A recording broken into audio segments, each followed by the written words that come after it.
एक रमगाद नाम का गांव था। वहां निशा नाम की गरीब लड़की रहती थी।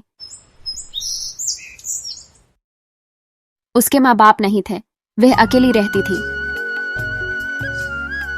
उसके पास छोटी सी नर्सरी थी जिसमें एक दिन सारे पौधे खराब हो जाते हैं, जिससे वह दुखी होती है कि खाने पीने का गुजारा किसे होगा। वह सोचती है चलो सरपंच के घर जाती हूँ, उनसे कुछ मदद मांगती हूँ।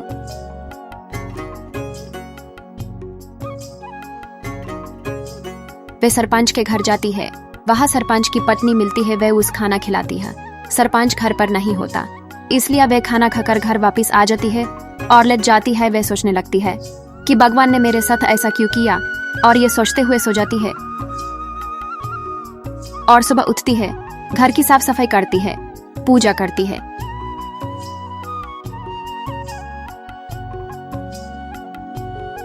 फिर निशा सरपंच के घर की ओर निकल जाती है। निशा को सरपंच की पत्नी मिलती है। निशा कहती है मैडम मुझे सरपंच जी से मिलना से हा, उनसे अपने काम के बारे में कुछ बात करनी है।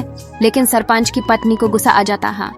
कहती है सरपंच एनएच ही घर पे, उन्हें तुम्हारे ही चोते मोते नहीं है, बहुत सारे काम होते हैं, तुम्हारे पास खाने को नहीं है तो भीख मंगो जाकर कहीं, यहाँ को रोज मुंह उठाकर चली आती हो। इतना सा सुनने के बाद वह बहुत उदास होकर घर की ओर चली जाती है। खाना न मिलने की वजह से निशा काफी कमजोर हो जाती है और एक दिन वह जंगल में कुछ फलों की तलाश में निकालती है। वह काफी देर जंगल में फलों की तलाश में घूमती है, लेकिन उसे फल नहीं मिलते हैं और वह निराश होकर एक पेड़ के नीचे बैठ जाती है। वह काफी परेशान होती है और बैठी बैठी अपने माँ बाप को याद कर रही होती है। वह कहती है हे भगवान, तुमने मेरे माँ बाप को इतनी जल्दी क्यों छीन लिया? कम से कम मुझे इतना बड़ा तो हो जाने देते हैं जो मैं अपने खाने का इंतजाम खुद कर सकती। भूख के मारे जान निकली जा रही है, लेकिन खाने को कुछ नहीं मिल रहा है। पता नहीं कुछ खाने को मिलेगा भी या मैं भूखी ही मर जाऊंगी। वह काफी निराश हो जाती है और अब वह जिंदगी की आशा छोड़ देती है। वह सोचती है कि अब तो वह इस जंगल में ही भूखी मर जाएगी। तभी वहां एक चिड़िया होती है और निशा के पास आकर बैठ जाती है। वह चिड़िया बोलने लगती है और कहती है कि बताओ तुम्हें क्या परेशानी है? मीसा कहती है मुझे बहुत भूख लगी है। तो चिड़िया अपने जादू की मदद से वहां पर खाना लगा देती है। खाना देखकर निशा काफी खुश होती है। हाँ, फिर वह चिड़िया एक परी का रूप ले लेती है और निशा से कहती है कि तुम मुझे अपनी मां जैसी समझो। जिन बच्चों का कोई नहीं होता, मैं उनकी मदद करती हूं और तुम्हारी परेशानी देखकर मुझसे रहा नहीं गया और मैं तुम्हारे पास मदद के लिए चली आई।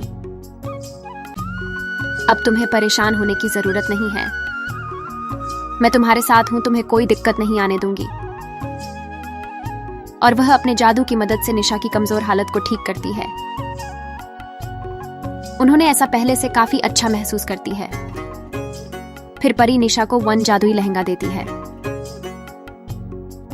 फिर ने ऐसा परी का धन्यवाद करती है और लहंगे को देखकर खुश होती है।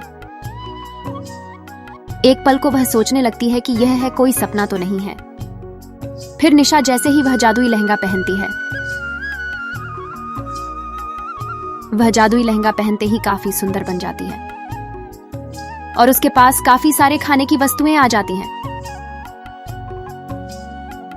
और फिर वह खा पीकर घर की ओर जाती है। जब वह अपने गांव पहुंचती है तो देखती है कि उसके लिए एक नया घर वहां पर बना हुआ है।